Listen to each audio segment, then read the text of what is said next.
Áno, počúvaj, takže na tom mieste, hej? Dobre, vidíme sa tam. Za chvíľu som tam. Čau.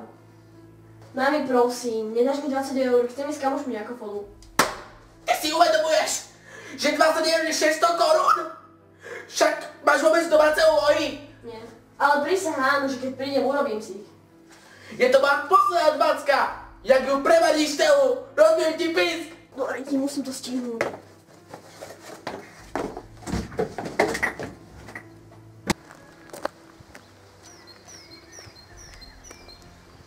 Máš tie prachy? Áno, moje posledné, takže dúfam, že to bude dobre. Dobrý matroš, chlapče, díky. Není zač. Čau.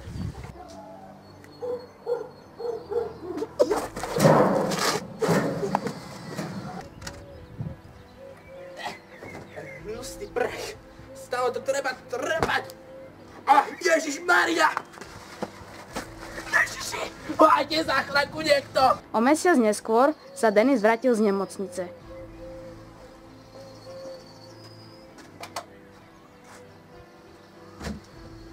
Mami? Ja už nie som tvoja matka. Bez tebe veci a vypadni z môjho života!